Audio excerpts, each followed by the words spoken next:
the strategy in the troubleshooting section is really you have to get to the bottom of the ticket. You have to find the root cause of the problem.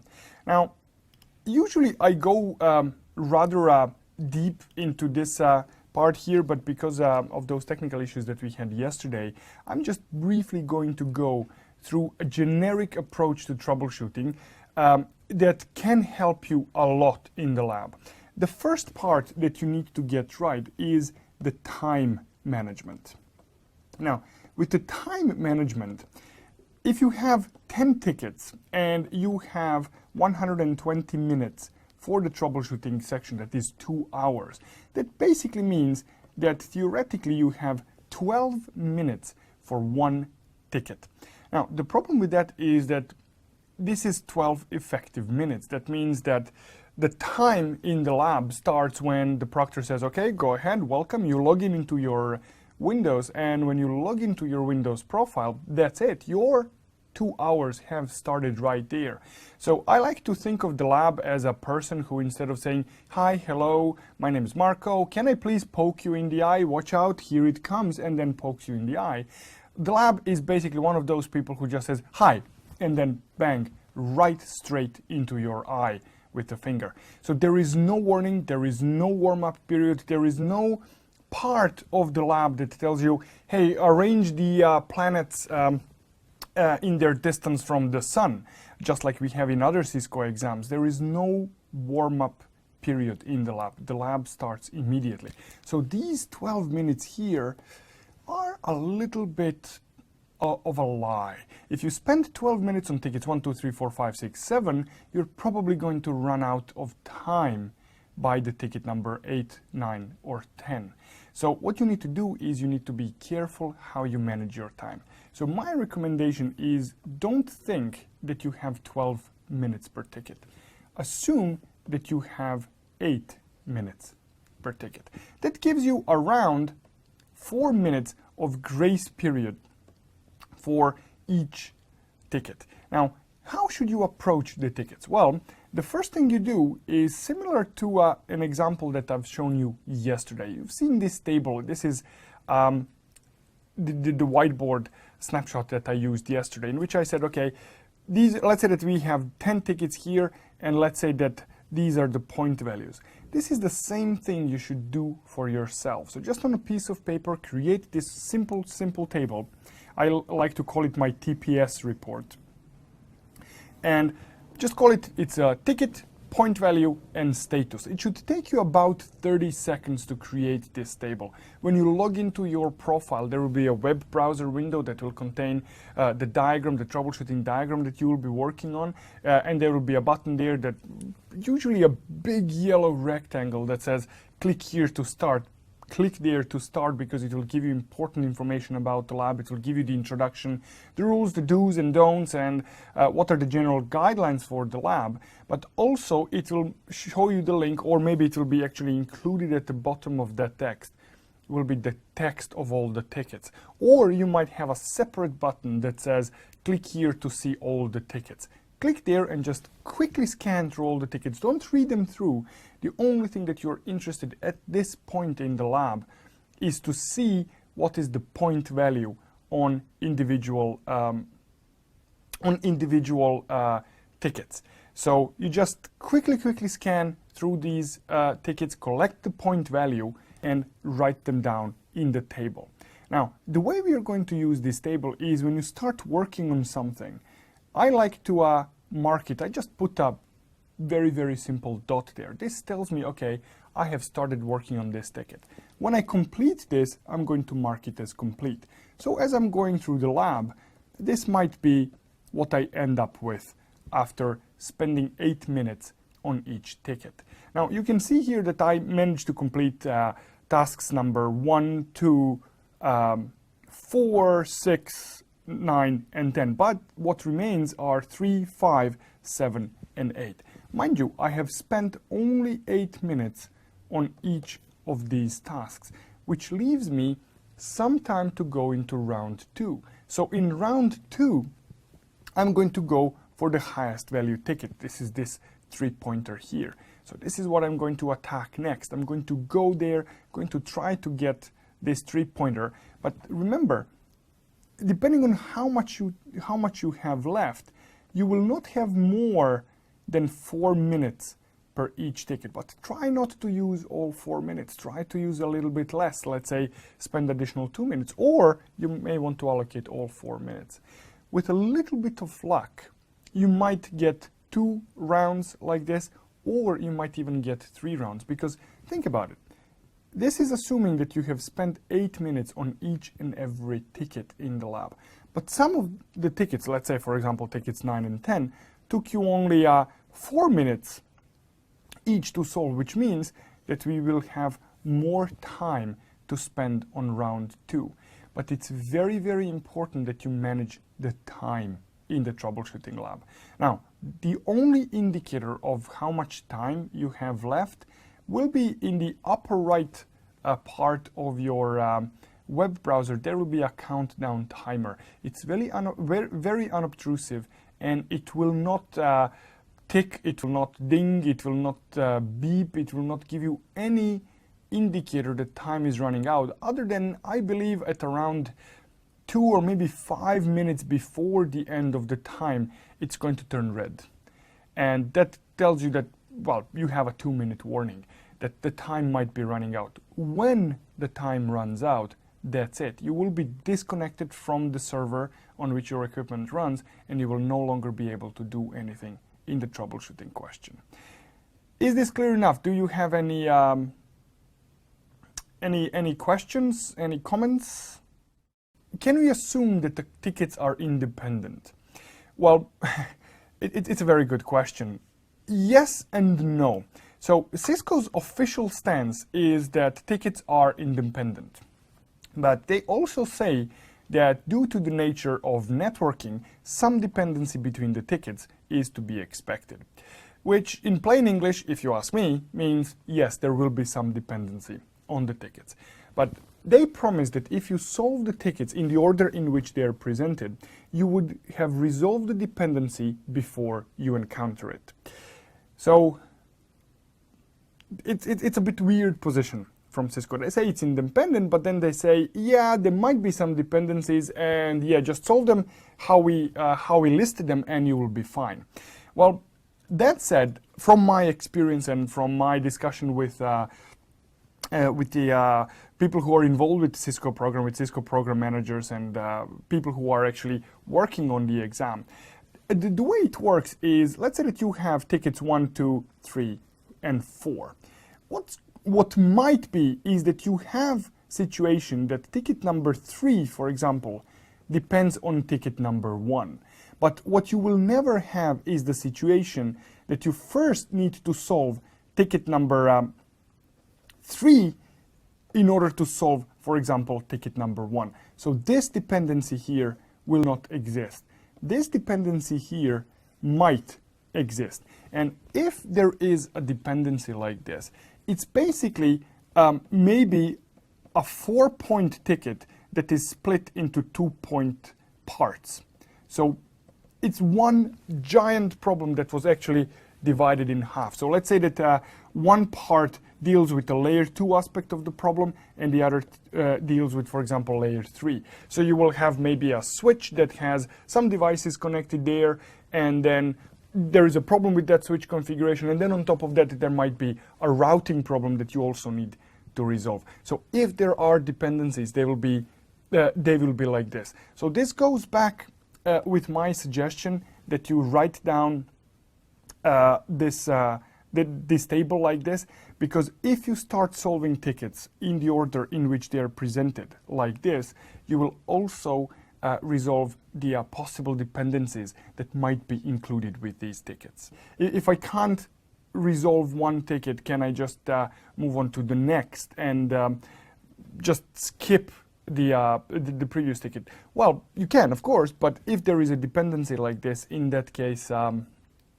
you might run into some problems. But again, from my experience and from what Cisco people have told me, it is it will be obvious when there is a dependency, right? So you will know that, okay, if I don't solve this ticket, I might have problem solving something else down there. It is not going to be extremely vague and ambiguous where the dependencies are. It will be relatively obvious. And I can tell you one thing. So in the lab, in the troubleshooting section, what you are going to be dealing with is very, very large topology. It's going to be something around 35 devices. That means routers, switches, and frame relay switches, basically routers configured to work as frame relay switches.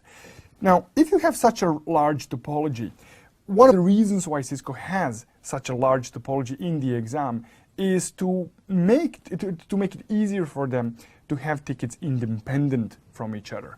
But that means that if you have this large topology that has devices and routers and switches all over the place in this topology, and you have two tickets that are concentrated in this area here, for example, well, you can be pretty sure that there is some dependency going on. It is very unlikely, or I find it unlikely, that you will have a ticket that deals with the problem here and the problem here, and that there is a dependency between them, because then, well, I mean, your failure domain is the entire network, and to solve 10 tickets in a 35 devices large network in 2 hours could be a little bit stretching the abilities of anyone, much less the stressed out CCIE candidates. So this is not something you will encounter. But if you see the problems grouped in a relatively small part, in a small area of the network, this is where you might expect to see some dependencies.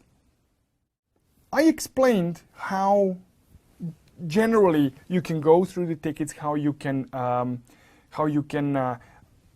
manage your time there. But more important thing is, how do you actually approach the troubleshooting? Well, you know, some people say that troubleshooting is art. I fundamentally disagree with that statement. Because you see, you cannot teach someone art, or you cannot learn art, because art involves a lot of talent and hard work on top of talent. But no matter how much I try to sing, I will never be a good singer, because, well, I'm just not a talented singer. So trust me, I don't want to demo that. You don't want to hear that. Also, I don't know how to paint, I don't know how to draw, but I know how to troubleshoot. And it's not an art, it's a craft. It is something that can be learned. It is something with enough practice anyone can be good at, including me. Now, all throughout my professional life, when I was working in production networks, when I was a network engineer for ISPs, I was always dreading the troubleshooting. It was one thing that was giving me the most trouble. And because it was giving me so much trouble, this is something that I really, really wanted to learn. This is something that I wanted to be good at. And as time went by, I noticed that everyone in my team turns to me for troubleshooting. And I was the one thinking that I'm bad at troubleshooting. And as it turns out, I was actually a pretty good troubleshooter. And this is one of my big strengths professionally, is I'm a very good troubleshooter. I can notice things that are out of place. Why? Because I have spent so much time focusing my professional attention on that, because I thought I wasn't very good at. So given that, if I could have learned troubleshooting, anyone can. In the CCI lab, it is important to go into the troubleshooting, having an idea, having a plan, how are you going to approach troubleshooting. So I'm not going to give you examples here. If you have OSPF, do this. If you have EIGRP, do that. If you have that, do that. Because I disagree with that kind of quick fire approach to troubleshooting. What I more believe in is a structured approach to troubleshooting, a generic formula for troubleshooting that you can apply to any technology, given that you know how technology operates and why it works the way it does. So what I always do when I start troubleshooting is, number one, I try to reproduce the problem. In the CCI lab, This is actually not going to be that difficult, because what you're going to have is a description of the problem, which could be very detailed, as for example R19 and R22 can't form OSPF adjacencies because there appears to be something wrong with authentication that should have been MD5. Now, if you have a ticket like that, those are 3 points, because they actually told you exactly what's wrong. It's the OSPF, it's the authentication, it's the MD5 authentication, doesn't work, so you know exactly where to go. So reproducing the problem is basically just looking at the log message, what happens. But what if you have a more realistic, more real-life-like question? Internet is broken. Oh, sorry, your internet is broken, which is what users usually tell you, or what I was telling on the phone yesterday when I had internet issues. Now, when you have a vague description of the problem like that, anything that you can hold on helps. Now, this is where the CCI lab is different than the real world, because in the CCI lab, what you are going to have is the description of the problem, your internet is broken, and then below that there is going to be a verification command. Something along the lines that when you have completely solved this ticket, this command should produce the following output. And there will be an example of the command and there will be an output. This is your reproduce the problem step. Run that command and observe the output. Now, that command could be telnet, could be ping, could be any command imaginable. And here is the thing. At the end of the ticket, anything in that output that you can match, you need to match. So for example, if it says show IP route EIGRP and shows one route, and you do show IP route EIGRP and you're showing 17 routes, you have not solved the ticket correctly, because you are showing 17 routes when their sample output shows a single route. If you see a route, you need to match the metric, you need to match the next hop, you need to match anything possible about that route, but be reasonable. There will be an entry there in the output of, for example, show IP route, how long time ago this route was learned. There is no possible way you can match that timer, so don't even try. Or for example, in MPLS VPNs, if they give you a trace route, in those trace routes, very likely you're going to see the label values. Don't try to match those. You can match those using static labels or very, very lucky random assignment of dynamic labels used by LDP and TDP, but that would be a complete and utter waste of your time, because nobody really expects you to match the actual label values. What they want you to match is the path the traffic takes and the fact that it's label switched, but not necessarily which label values were used there. So as I say, you need to match that output exactly, but be reasonable about it. There are things that you cannot match, or that would be extremely difficult and no one expects you to match, but everything else needs to match correctly. So step number 1 is reproduce the problem. Why? Because you can have a situation in which, for example, R1 cannot ping R15. What's the first thing that you have to do? You run ping. And when you run ping, you're getting destination host unreachable somewhere, right? You're getting back unreachable messages. So you're not getting dots, you're getting unreachables. That means that someone along the path doesn't have the route for it. So you can go and look for that. It's probably not the device on which you are pinging. It's probably not the device you are pinging. It is something in between. If you try to ping and it says no route to host, well, ping won't do that. But for example, if they give you a request that R1 needs to telnet to R19 and you try to telnet and it says no route to host, I mean, don't spend your time looking at, is telnet configured on R19? Is it properly authenticating me? Whatever. That's not the case. You don't have the route on R1. Or also, if using the same example, if R1 cannot telnet to R19, and if you try to telnet from R1 to R19 and it says connection refused, don't waste your time looking for missing routes, for misconfigured layer 2. It's R19 that's refusing you the telnet, right? So you go to R19 and see what is the line configuration. Is it accepting telnet sessions? Why is it refusing your telnet session? So this is why reproducing the problem there is a very important step, because it might push you in the right direction with the troubleshooting. Now, in many cases, you are going to get useless output. R1 cannot ping R19, you ping and you get 5 dots. well, that means, yeah, it's broken. But what is broken, you don't have any indication where to even begin troubleshooting this. So you have to take it one step at a time. Now, what I mean by one step at a time is, I like to call this part work the layers. And here I, of course, mean network layers. But I don't mean OSI network layers, because 7 network layers, that's a little bit of an overkill, because first of all, we are not running OSI networks, we are running TCP/IP networks, we are running IP networks, and this is what you will be troubleshooting. So there is a TCP/IP network model that consists of 4 layers. And those layers are application, we have network layer, there is data link, and there is a physical layer. Now, work the layers means either start troubleshooting from top down or troubleshoot from bottom up. Now, good news is that in the lab, you will not have any physical layer issues. Nothing that can be solved or resolved by shutdown or no shutdown will be an issue. One of the reasons for that is that the entire troubleshooting lab is running in virtual environment. It's running on Cisco's IOU.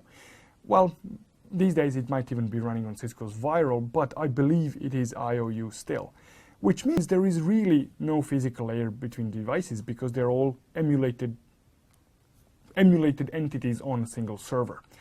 Also, IOU has trouble maintaining the not trouble maintaining, but because there is no real physical layer, IOU emulates the physical layer. So let's say that you have 2 devices, R1 and R2, that are supposedly directly connected on their Ethernet interface.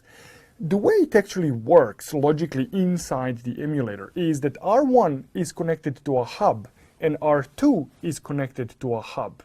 And this is what provides their connectivity. So they're not directly connected to each other, which means that when you shut down the interface on R1, basically you're shutting down the interface to the hub, which means that this shutdown interface will not reflect on R2. So you might have a situation that you have what appears to be directly connected devices, you shut down one side and the status is not reflected on the other side. The same thing for serial interfaces. Even though they appear to be directly connected back to back, there is an emulated modem in between them. So when you shut down this side here, what is happening, you're shutting down the interface to a virtual modem, and it may not reflect on the other side. For these reasons, Cisco will not test you on any failures that involve this kind of resolution. So don't shut down or no shut down, this is not the problem. And physical layer will be okay, mostly because there isn't physical layer in existence in your troubleshooting lab. So what you need to do is you need to focus your attention on these 3 layers here: the data link, the network layer, and the application layer. When it comes to the data link, of course, all layer 2 protocols are fair game. You might have PPP, you might have HDLC, you will have frame relay, you will have Ethernet. Now, when it comes to frame relay, and because this is one of the stumbling points that I have students struggle with a little bit, in that large topology of 30-35 devices, some devices, 1, 2, 3, 5, 10, 15, God knows how many, are going to be frame relay switches.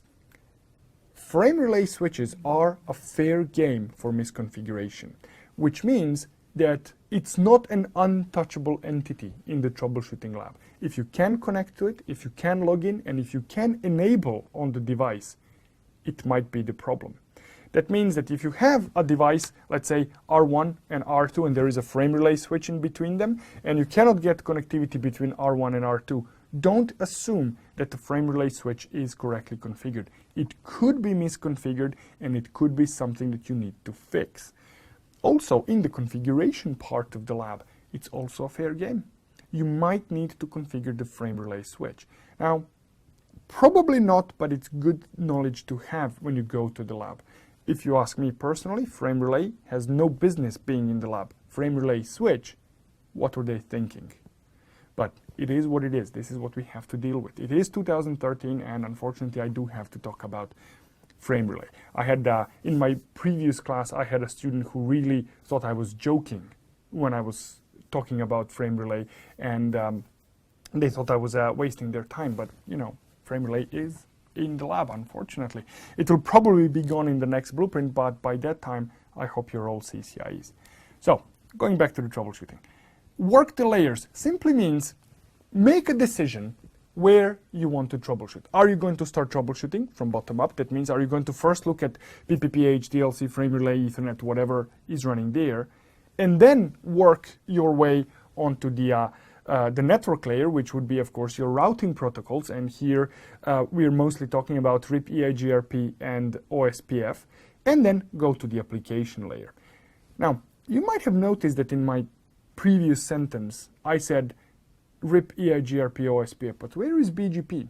Well, in my opinion, most of BGP-related issues are actually application issues. So I like to always approach BGP as not really a routing protocol. It's something else. It's a policy implementation protocol.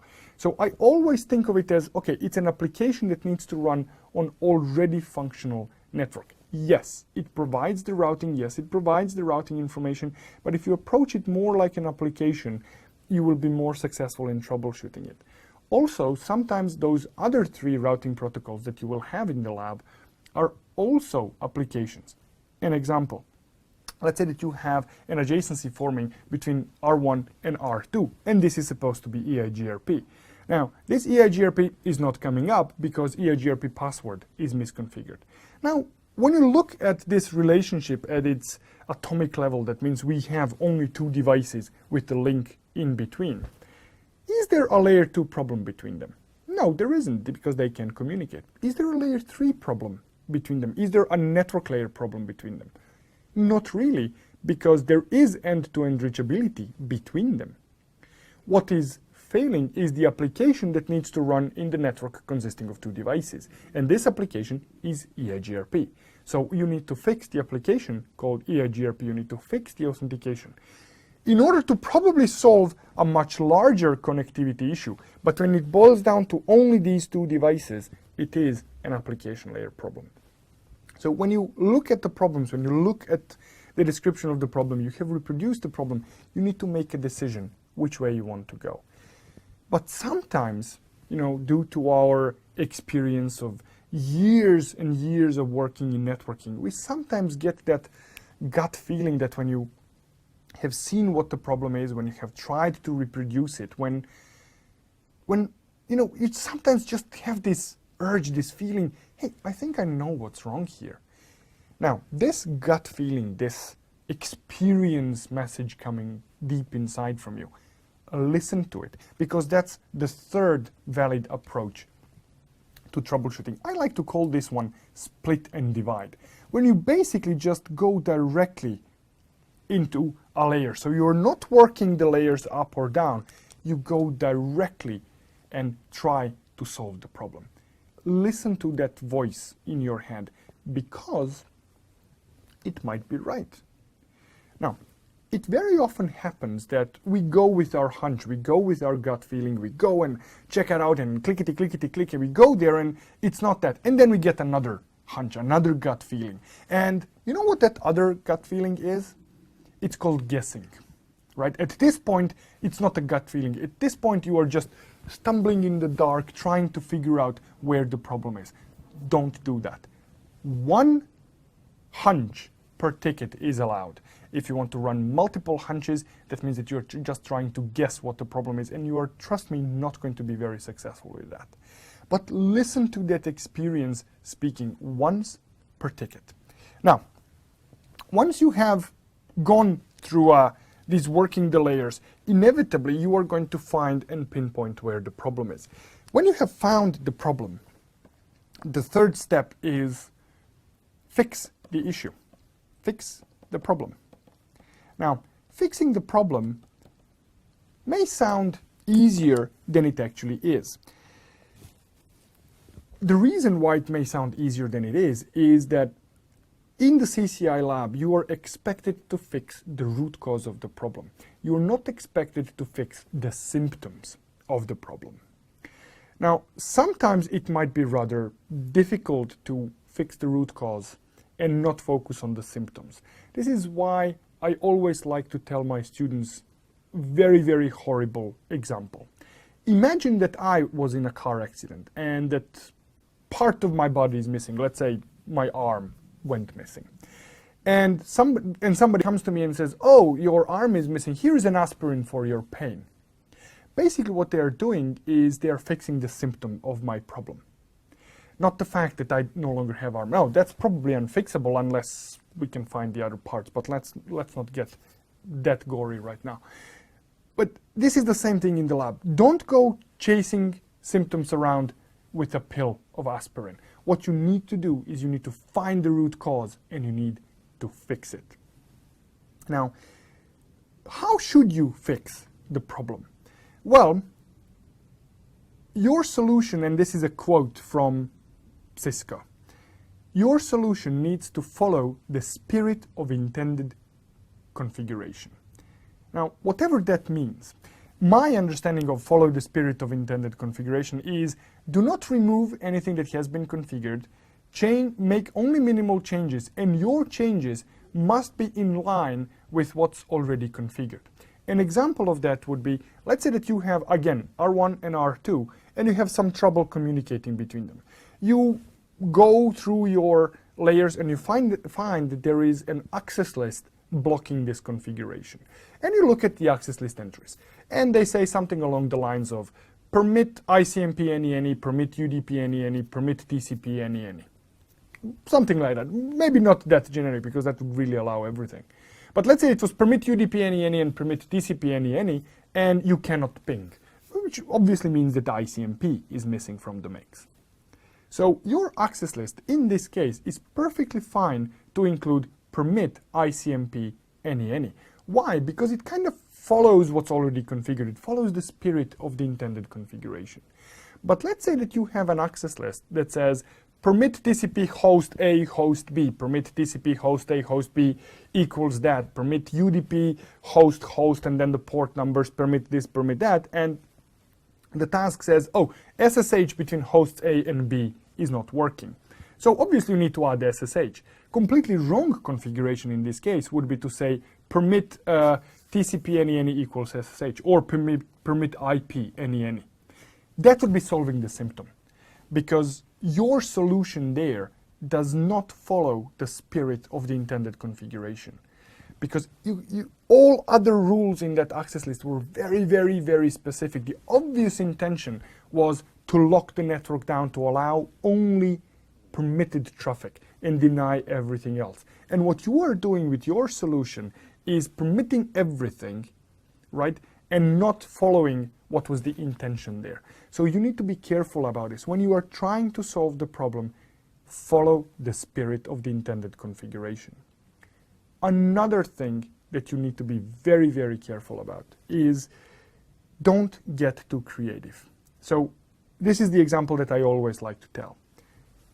Again, R1 and let's say R19, somewhere very, very far, and there are a lot of devices in between. Each device has a loopback interface. There is a loopback 1 on R1 and there is loopback 19 on R19. The task says make sure that R1 can ping 19, 19, 19, 19, which is the loopback address on R19. What is the easiest solution for this task? Well, the easiest solution is to create a loopback interface on R1 with IP address 19, 19, 19, 19. So forget about the network here, forget about the router 19, just add the loopback on R1 because the task says that R1 should be able to ping this address. Now, this is an example of being very creative. And this is not the correct solution, obviously. But this is the example of being creative with your solution. Well, technically speaking, you have satisfied the requirements of the task, but you have not actually solved the problem. Why? Because there is no communication between R1 and R19, which is what they wanted to do. And this is one thing that I see people struggle, not this extreme example that I've just given you, but I've seen students struggle with this idea that, you know what, yes, this is a lab, but it kind of emulates the real network. What we are trying to do here is to put in a lab environment, in a testing environment, to put a situation that you might encounter in real life. When in real life would you solve the problem of communication between R1 and R19 by adding a loopback interface on R1 to emulate R19? Well, never. So don't do it in the lab. Also, keep in mind two things. First, you are initially going to be graded by a script. The script doesn't know who you are, where you are from, what your background is, and it doesn't know what you were thinking at that time. It just says, okay, this was the task, this is the output that I expect, this is the behavior that I expect. Am I getting it? Yes or no? If the answer is yes, you get the points. If the answer is no, you're not getting the points. Now, the results from the script will be reviewed by a human grading proctor. Again, the proctor doesn't know who you are, doesn't know your background, doesn't know your experience, and doesn't know what you were thinking. The only thing that the proctor has is the output from the script. Now, if you are very close to passing the test, let's say a couple of points, the proctor is really going to try to find the missing points. But if the script tells him that your overall score is 4 points in the troubleshooting, do you think that the proctor is going to spend any time looking at any other tickets? No. Even though your solutions might have been very, very correct, but they were so creative, so not mainstream, that the script declared them as wrong. But when the script declares so many tickets as wrong, the proctor simply assumes you have no idea what you're doing. So don't fall for this trap. Now, again, a disclaimer here. It is very, very likely that Cisco has actually gone through the trouble of finding many alternate solutions for different problems. So there is not a single correct solution. There are probably multiple correct solutions for almost all the problems they give you. But, you know, you can still get very creative and miss the points there. So what makes you good at troubleshooting? That was the question. What makes you good at troubleshooting is, I think you have to develop the ability to see the connections between things. The CCI lab or any network is never, you know, a simple, straight, linear progression from A to B, because there are so many things that are happening at the same time. So what you need to do is you need to work on your ability to look at a slightly bigger picture in the network. What are the protocols running? What are the interactions? How does this technology interact with that technology there? So I've met people who are very, very, very good at one thing in networking. Like, for example, I had a couple of classes with Cisco TAC, and whenever I'm with TAC people, they are very good at what they do. So if I have layer 2 team, they're going to bounce me around like a ping pong with questions about layer 2 because they have seen it all. It comes to layer 3, so we enable EIGRP by router. How do you spell router again? I'm, you know, mimicking it a little bit. It's not exactly that bad, but it's borderline there. So they're very, very good at one thing, but you know, they're not very good at some other things. So what makes you a good troubleshooter is having a good overall command over the technology, that you know, okay, if I configure this thing here, it might affect that other thing there. And then when you encounter an unknown network or you encounter a problem, you need to develop this ability to kind of grasp, this is what's happening, this is what's happening, these are the symptoms, what are the technologies I have, what other technologies that exist in the network could be causing this. Because in many cases, you're not going to have a problem with a single technology, it will be something else influencing it. One of my pet peeves is private VLANs, for example. Now, private VLANs, we pretty much all know what they do. They kind of isolate some devices from the other devices, and that's relatively easy to understand. But what do they do for routing protocols? What do they do for OSPF, for example? Do you know? Give it a try. Give it a thought. I'm going to give you the answer. They create hub and spoke. So on Ethernet, which is broadcast multi-access, you are creating a hub and spoke environment. So all the behavior that we have in, for example, frame relay, when you're dealing with OSPF or eIGRP or RIP, we now have on Ethernet. So we have to worry about all those things. For RIP, we need to think about split horizon. For eIGRP, we need to think about the split horizon. For OSPF, we need to think about the DR placement. Because if we don't think about those things, we are going to have reachability issues because spokes will have trouble communicating to each other. So these are the things, these are the interactions that you need to be able to spot, that you need to develop this skill to spot. How do you develop it? Well, there are, in my opinion, and terrible cliches now coming up, 3 pillars of success there. One is you need to develop your knowledge. How do you gain knowledge? Well, you gain knowledge by reading books. There is no replacement for that. You are going to listen to audio training, watch the videos, attend live classes, do the labs, right? You need to broaden the knowledge. Because I had an example in which I would be explaining what was wrong in, for example, one ticket in one of my classes. And a student would raise a hand and say, yeah, but you have to know that to solve this, right? Well, the answer is yes. You have to know the technology. You have to know how it works. You have to deeply understand it, right? Because if you don't know something, no matter, I mean, it's not enough to know how to type. You have to know what to type and where and when and why, not only how. The second thing is you need to have experience, right? The experience comes from actually doing stuff. It's one thing to read about technology, and it's very, very different thing to implement it. As they say, in theory, there is no difference between practice and theory, right? If you read something in the book, that means that you can do it tomorrow. Well, not exactly, because, you know, there are things like timers that you might read in the books about, but they don't actually register until you see them in action. For example, you're bringing up 2 interfaces, you want the communication to go there, directly connected switch and the router, you want to ping across, and it doesn't ping. Why doesn't it ping? Well, because there is spanning tree. It takes time for spanning tree to do its magic.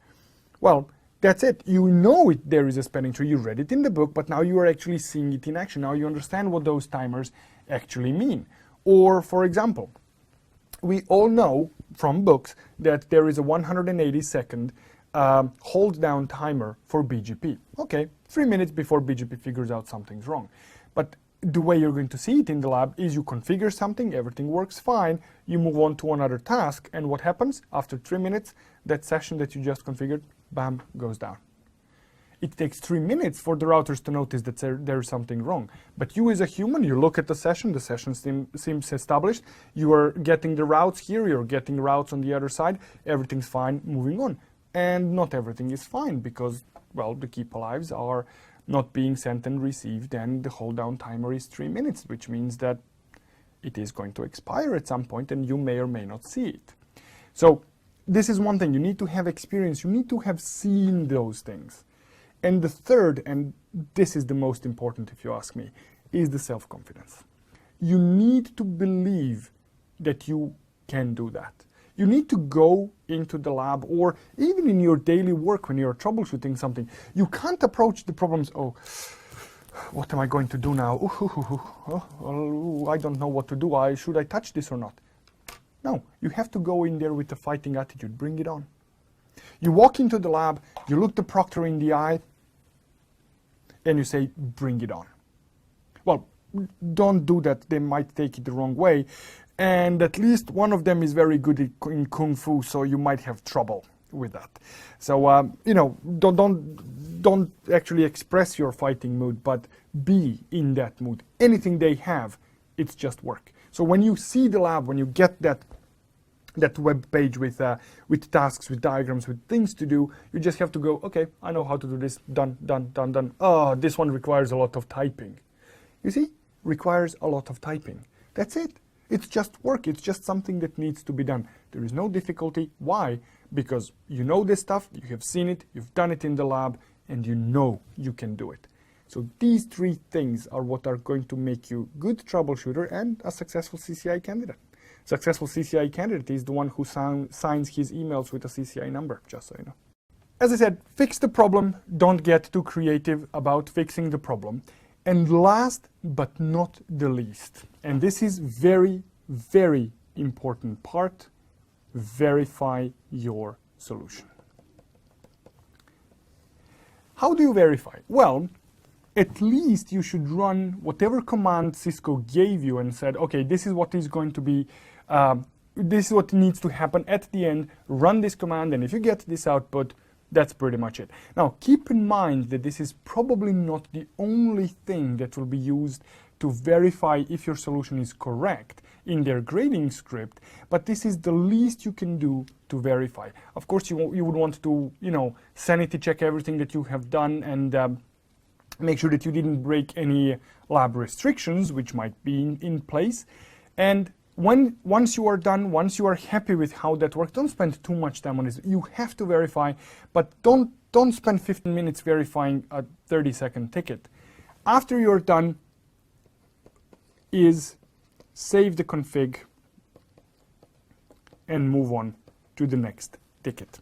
Now, one question that I often get asked, and this is usually by the people who have recently gone through a, say, CCNP certification where there is a troubleshooting test there.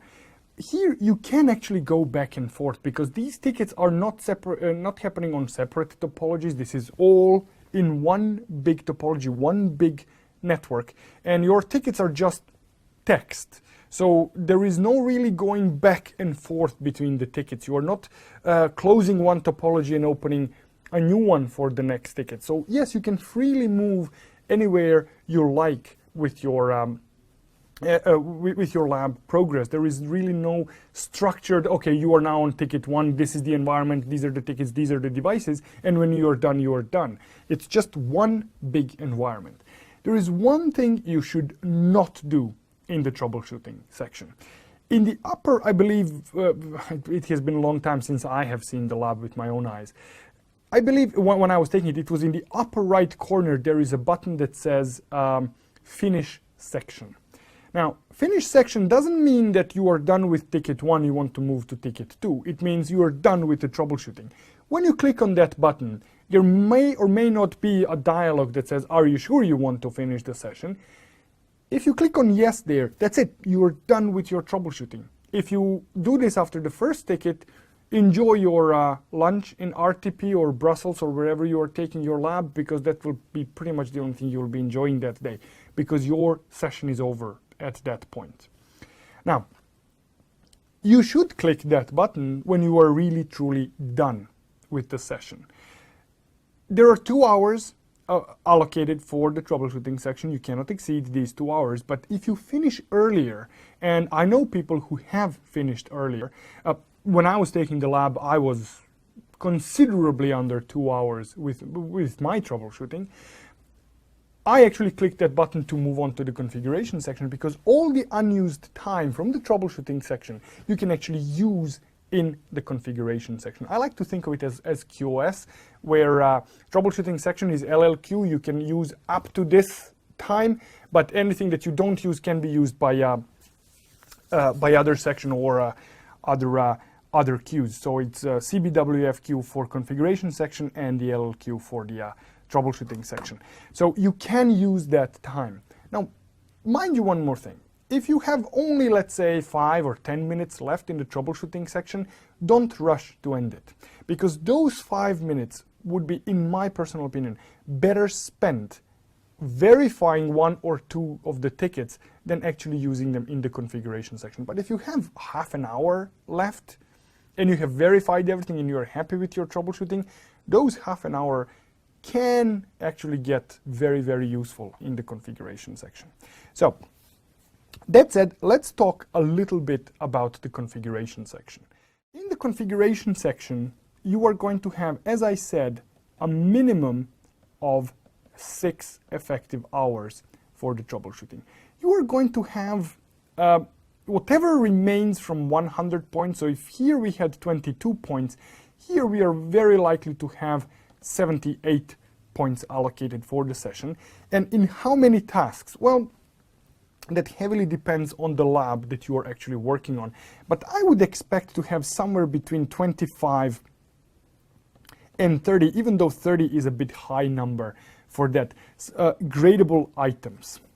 Now, let me explain what a gradable item is. Gradable item is also something that we like to call a question.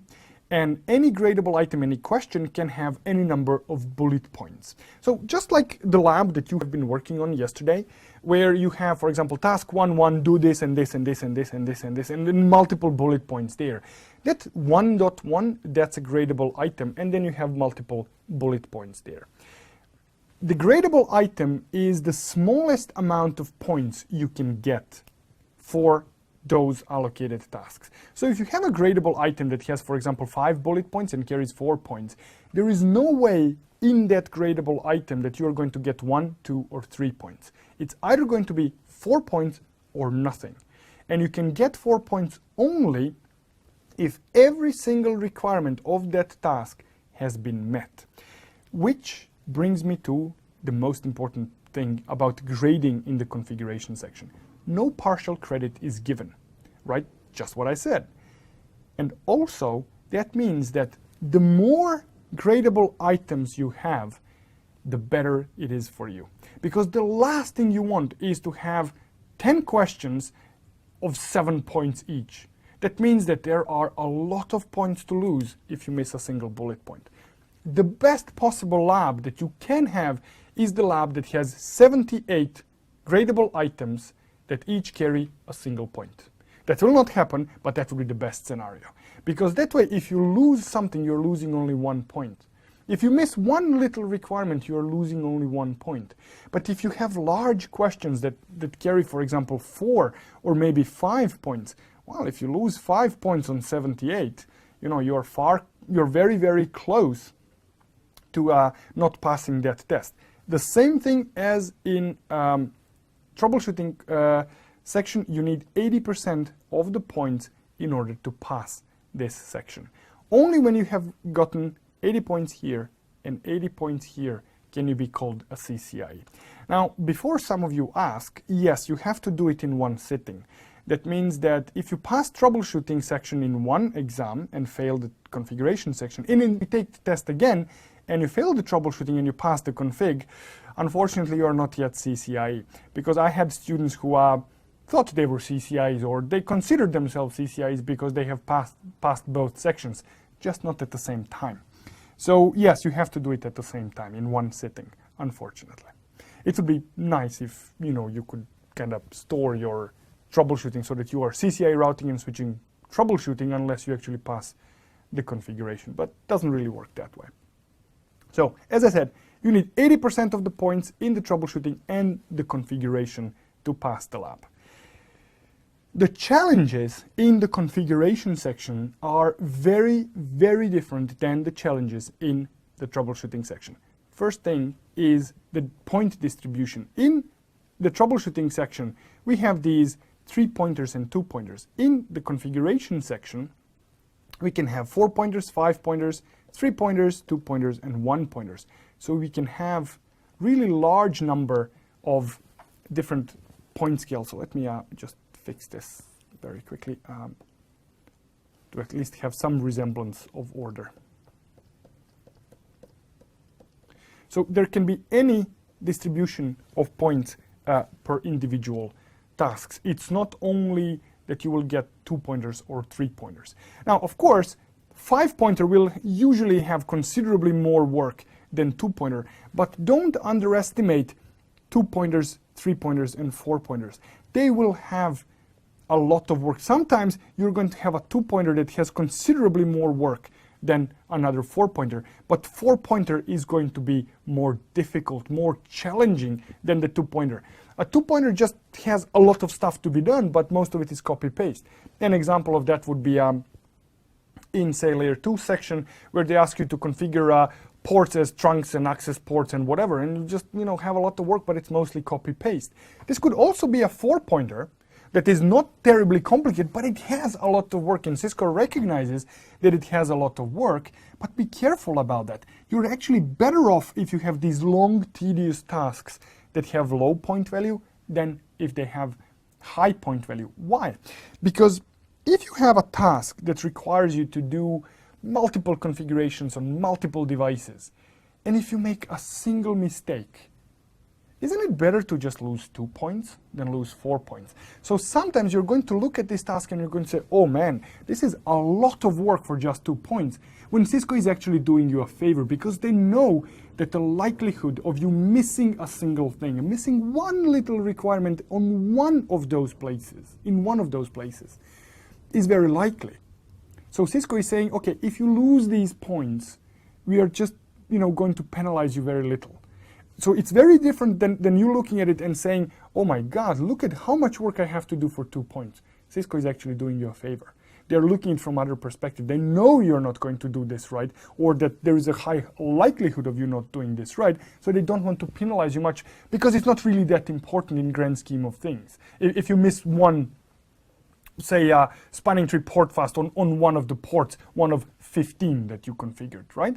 So there is sometimes going to be this disbalance between the amount of work and the point value, but it also has to do with how much Cisco wants to penalize you if you don't get it right. So there are two angles from which you can view this unusual situation. But 3-pointers and 4-pointers, they are usually going to be indicator of, okay, this is going to require some brain power. Now 5-pointers are something that legend has it, that there are rumors about. For routing and switching, personally, I can tell you that in all of the exams that I have taken when I was taking the CCIEORDIE, and I took it 3 times, I have not seen a 5-pointer. Now, I have heard it once or twice from students that they were all scared that they've seen a 5-pointer, but when I asked them, are they sure, they say, well, it could have been a 4-pointer, I'm not sure now. So, be on a lookout for it. It would be good to get it right, because take a look. If you lose 5 points on 78 points in total, you're not losing 5%, you're losing 6.5% of the points, and you are getting close to that 80%. You don't have a large margin to begin with, maybe 3, 4, at maximum 5 questions, but I would say 3 or 4 questions is your margin of error that you can feel comfortable about going into the lab. Anything above that, you are in the territory of you're most likely not passing on that day. But as I said, the challenges in the configuration don't end there. Another challenge is that you are going to be stuck with the same devices for 6 hours. And for the version 4 of the test, the one that you will be seeing, the configuration section is not virtual. It is actually happening on the real equipment. And this real equipment consists of 4 switches, and these are 3560 switches, and 5 routers. And the routers are a combination of 2800s and 3800s. And, I'm not sure, so let me just write it here. There could be that they might actually have some 1800s. So again, relatively old equipment, but it runs everything that you need to run. For those of you who are curious, 3560s will be running 12 to 44 or 46. The differences are minor. SE version of the code, it could be any sub-release of this code, and the routers will be running 12.4 15T, and again, it could be any sub-release of this code. So these are going to be the 9 devices that you're going to have under your control, and there could be any number of backbone devices. Now, backbones are operated by Cisco. You do not have access to them, so I'm just going to say here that you do not have access to them, and it is very likely that they are going to be 3550 switches in your lab. So you don't have to worry about which backbones they are using, but one thing that I want you to keep in mind is that it might be a switch. So if they require you to do something on your side, like for example, they say don't send any BPDUs to the backbone, keep in mind that if it's a switch on the other side, if it receives BPDUs, and if it has, for example, BPDU guard configured, you are in trouble if you send any BPDUs. So try not to do that. Also, the actual physical wiring in the lab, for those of you who have Cisco 360 training material, and I think our material is better just for the record, the wiring in the real lab is going to be the same. So you're going to have 4 switches. So this is going to be switch 1, switch 2, switch 3, switch 4, and there's going to be a full mesh of 2 links between each of these switches.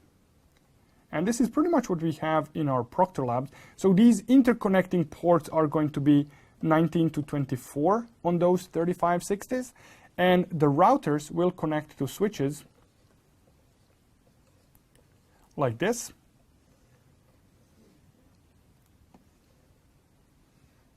So this is switch 1, this is switch 2. Let's say that this is router 1, 2, 3, 4, and 5. So these are the connections between them, and this is going to be port 1, 2, 3, 4, 5, 1, 2, 3, 4, 5, and this is going to be 0, 0. And this here is going to be 0, 1. Now, there is going to be any number of serial connections between the routers. I don't really know how they are done, so but let's assume that perhaps something along these lines. So as you can see here, the wiring is actually going to be very, very logical. It's not going to be illogical. They're not going to test you, you know, oh, can you figure out that R5 is actually connected to R4 port 19? They're not going to do that to you. The lab is not about this, right? So this is equivalent of me telling you the sky is blue, right? So this is how things are going to be physically wired. But it really doesn't reveal anything. It just tells you, okay, this is how it's connected. Based on this and that full mesh of switches there, any number of virtual topology, logical topologies, can be built, right? So it is going to be relatively straightforward. You won't have to spend too much time figuring out how things are wired. So the question is about the frame relay switch. Well, I was hoping that someone will actually ask this question. So here on this list, do you see a frame relay switch mentioned anywhere? Well, no, you don't, because there is no frame relay switch in the lab. What you are going to have is one of these routers here is going to be configured as the frame relay switch. So frame relay switch will be device under your control. There are 2 scenarios. One, or actually 3 scenarios. One of these devices, and in my case here, the good candidate would be, for example, R2. Because if you take a look at this here, R2 has serial connections to R1 and R3, and I also drawn serial connection to R4. So R2 here is a good candidate to be, for example, a frame relay switch. Now, I'm not saying this is how it's going to be in your lab, because I really don't know the serial connections there. I never actually bothered to remember that. But as I said, take a look at Cisco 360 training. That's pretty much it. So R2 here is a good candidate. Now, scenario number 1 is R2 is pre-configured as the frame relay switch. It's configured correctly, and it's operating as it should. So you don't actually have to touch that config. Scenario number 2 is frame relay switch is not configured at all, and as a part of the one of the layer 2 tasks, let's say frame relay switch setup task or frame relay task, you are actually asked to configure R2 as the frame relay switch. So you should really know how to configure frame relay switch going into the lab. Scenario number 3 is that frame relay switch is partially configured, which means that some bits are configured correctly, some bits are configured incorrectly. Now, this is more likely scenario for the troubleshooting section, granted, but don't go into the configuration section thinking that your troubleshooting is over. In my experience as both the CCIE candidate and the CCIE instructor, the troubleshooting problems in the troubleshooting section are nothing in comparison to what you are going to do to yourself in the configuration section. The troubleshooting that you will have to do as the result of what you have done to yourself. So this is no exception here. You may need to go into the configuration section with partially configured frame relay switch. So you need to know what's happening there and how to troubleshoot and configure it. But there is no dedicated frame relay switch device. And that's a big, big important thing when it comes to frame relay in the CCIE lab for the configuration section.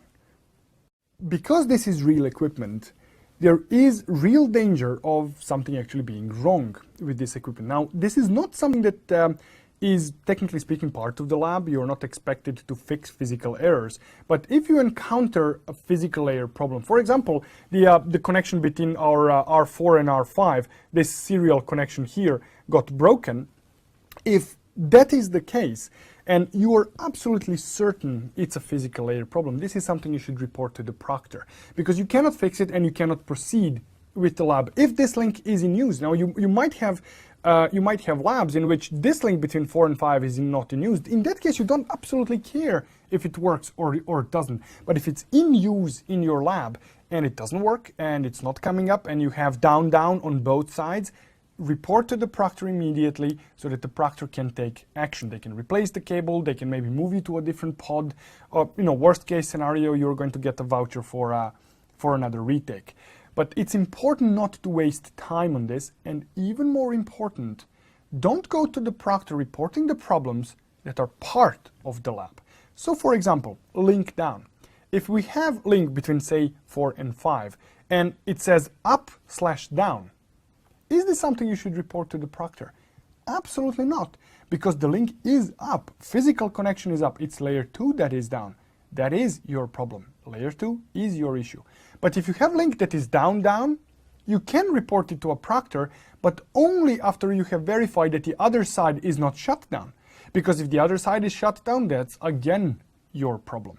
But if you are absolutely certain that there is no shutdown on both sides and the link is down on both sides, this is something that you should report to the proctor, because it most likely indicates a cabling issue. You can also take it one step further, do show controllers. And when you do show controllers, it will tell you that no cable is attached. And if that's what it says, there is no cable attached. If there is no cable plugged in, there is nothing you can do. I mean, this is not a wireless lab where you can communicate wirelessly. And even if it was, there would be cables attached even to the antennas. So the important thing is, notice when there are hardware issues. If you encounter hardware issues, report them to the proctor as soon as you can, because the sooner you report, the sooner they will be resolved. Now, if you encounter any sort of a hardware issue or any sort of a failure of the sort in the lab, the way it's going to work is you're going to go to the proctor and say, Mr. Proctor, something's wrong. You explain what the problem is, and then they're going to say, okay, please step aside while we troubleshoot the problem. At that point, your lab clock stops, so don't panic, right? They're not going to cut this away from your time, except if you prove to be wrong. So you need to go there when you're sure. And what's going to happen, any time it takes them to actually fix the problem, you're going to get back, and they're maybe going to give you 10, at most 15 minutes on top of that for the time it took you to figure it out. Don't hold your breath for 15 minutes. It's usually going to be somewhere between 5 and 10 minutes.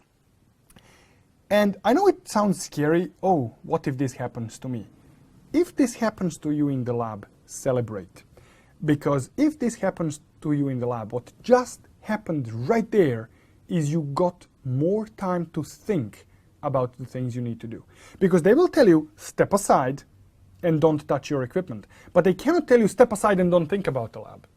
Think about the sky, think about the flowers or something. They cannot do that. Or, well, technically speaking, they can tell you, but are you going to be thinking about the flowers? You're not. Well, now you might, that I've given you the idea, but you should be thinking about the lab. That means you should report this to the proctor as soon as you can, but be smart about it. What do I mean by that? When you start the lab, you're going to be presented with lab tasks. The first thing you should do is do the similar thing you did for the troubleshooting section. Create your TPS report. Again, this should take you maybe 1 minute. Just write down the tasks 1.1, 1.2, 1.3, etc. So here we have 2.1, 2.2, 2.3, 2.4, whatever the layout of the tasks is, and 3, 1, 3, 2, 4, 1, 4, 2, 4, 3, and so on and so on and so on. Just quickly glance through it and see what is the point allocation for these tasks. For example, like this, and we are going to have more tasks than this. And then what you should do is actually read the whole exam.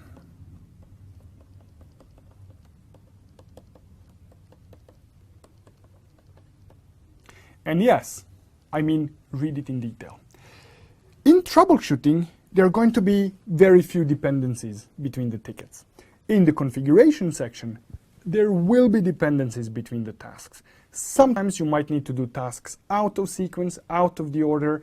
You might need to do part of one task before you can do the other task, or you might need to start 3 tasks before you can actually complete all 3 of them. So it is going to be a big ball of stuff that you are dealing with, and not really a linear progression from A to B. So what you need to do there is read the whole exam so that you can get this big picture about the exam. It's important to understand what is going on. Now, you are reading the exam for several reasons. One is to get the big picture, to kind of get the idea of what is going on. Another thing is you are looking there for landmines. Now, landmines are in the lab are just like the landmines in real life. Those are things that have been planted there to blow up in your face and to cause you serious injury. So landmines in the lab are the tasks that are sitting somewhere in later sections of the lab, sections 3, 4, 5, 6, no matter how many sections you have, that are planted there that are supposed to disrupt your core of the lab. Now, the core of the lab are sections 1 and 2. Section 1 will always be layer 2 section, and section 2 will always be layer 3 section. Now, mind you, sections 3 and 4 could also be important. It could be the MPLS, it could be the MPLS VPNs, and depending on what lab you are dealing with, this could form part of the core of your network. But sometimes it doesn't. Sometimes it's just an added-on service on already functioning network. It depends on the lab, so you need to be on a lookout for that. So maybe this forms also the part of the core of your lab. So landmine would be a task that sits here that will disrupt this thing. An example. Let's say the task 1, section 1 deals with setting up the VLANs, setting up the trunks, setting up the switching, doing all sorts of things. And then here in task 2.1, you are configuring your OSPF, EIGRP, RIP, protocols, redistribution, BGP, whatever it is there. And then task 4.3 says, oh, by the way, routers 3, 4, and 5 are in a private VLAN setup. Now, that not only changes something here, it may also change the behavior in layer 3 considerably, because you are building the hub and spoke, the full reachability may be impacted, your switches need to be changed to transparent mode, etc., etc., etc. So there are things that need to be done. So this is why we are reading through the lab to say, aha, private VLANs. You know what? I'm not going to do the private VLAN here. I'm actually going to do private VLANs as part of layer 2 setup. So that when I start going through my layer 3 section, when I configure my routing protocols redistribution, when I'm testing the full reachability, I actually already have the private VLANs configured. You can also have QoS tasks that are disruptive, you can have security tasks that are disruptive, and so on and so on. So you can have many, many different tasks that can disrupt the behavior of previously configured things. So this goes back to one question that you guys asked me before, and that is, how do you become good at troubleshooting? Well, my answer was you need to master this ability to see the big picture, to see how one technology relates to another. It's also important here in the configuration section, because it is important for you to see the big picture, to understand what is the relationship between one protocol and another protocol. Because if you are not seeing these relationships, if you're not seeing how one technology can influence another, you are going to struggle even through the configuration section, or even worse, you're going to be wasting a lot of time doing things twice. That's the worst thing you can do in the exam, to go do something and then have to do it again differently. So try to avoid that situation. Number 3 reason why you are reading through the whole exam is you are trying to identify low-hanging fruit. Now, low-hanging fruit are tasks that have no dependencies. They depend on nothing and nothing else depends on them. Now, as a rule, these are going to be at the very end of your workbook. They're going to be tasks in sections 5, 6. They're going to be things like optimize the network, configuring the services, and so on. This is usually scary stuff. It's usually scary stuff because how many times in your life have you configured sampled NetFlow export in version 9? Well, I've done it once, maybe twice in my life in real network. In the lab, I have done it maybe 3 or 4 times. Me, who is a CCIE instructor. How many times have you done it? See, that's the danger with these services, because there are so many of them. There are hundreds of services that you can run on the Cisco router. I wouldn't be surprised if we can actually run a full-blown mail server on Cisco router. Now, not that they will ask you to configure it, but you probably can run a mail server on Cisco routers. I haven't actually tried it. It's a good thing to investigate. I know for a fact that you can run a DNS server on a Cisco router. So these things in the end are scary because we are not very familiar with them. But they are also easy stuff, because in order to configure DNS server on Cisco router, for example, do I actually have any prerequisites other than router being powered on? Not really. I'll need to have a loopback interface, usually check, and then I just need to configure it. Or to configure NetFlow export. Yes, in real life you need to have a server that is going to take those exported flows, but on the router, do I actually have any prerequisites to configure? Is there any way of me verifying that NetFlow export works, which is UDP, by the way? No. Even if the server doesn't exist in the network, I can still configure it.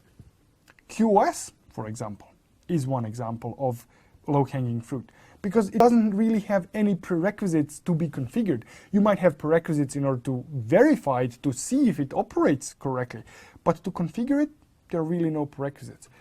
Embedded Event Manager, usually no prerequisites. To configure the syslog, the logging features, to configure the anything to do with SNMP, no prerequisites. Yet, this is something that causes people, in most cases, to actually not pass the test, to fail the test. Why? Because when you're going through these tasks, you're going to be working section 1, section 2, and then you might be working on something here. And then by the time you reach these, what I call low-hanging fruit, you're out of time.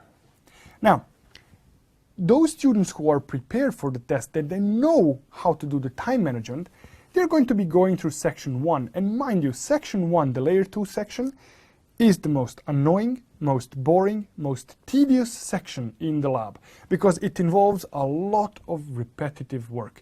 Switch port mode access, switch port access VLAN, switch port mode access, switch port access VLAN, etc., etc. And you are just doing the same thing over and over and over again. It's tedious, boring, and time-consuming. Now, when you have something that is tedious, boring, and time-consuming, what are you going to do? You're going to try to get through it as fast as you can. When you are hurrying, you are going to be more likely to make mistakes, so might be losing points there.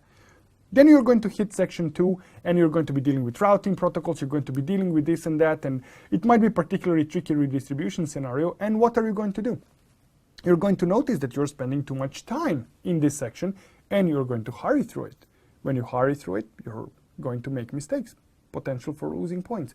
And then you're basically going to be chasing through the lab in order to reach this point so that you can actually do all the tasks and not run out of time. Well, this is why I suggest my students, and some people who have actually listened to me were very successful in the lab. I suggest that you do lab a little bit upside down. Once you have read through it and you have identified these low-hanging fruit, do those tasks first.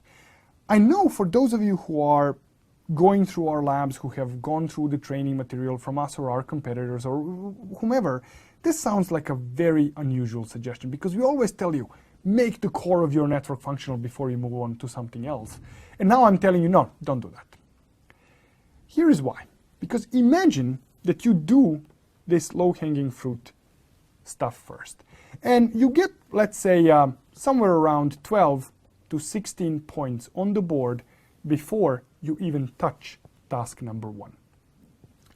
That means that you are now going into the tedious, boring section knowing, hey, you know what, I already have 12 or 16 points in my table. I'm good with this. I'm moving on. I'm confident. You're going to take it a little bit easier. There is no reason to hurry now because you're done with that stuff. Now you're going into the layer 3 section, particularly tricky redistribution scenario. You're again fine with it because there is no rush for you. You are already done with that easy stuff. So do it first. Do the low-hanging fruit first. Watch out for the landmines and understand the big picture.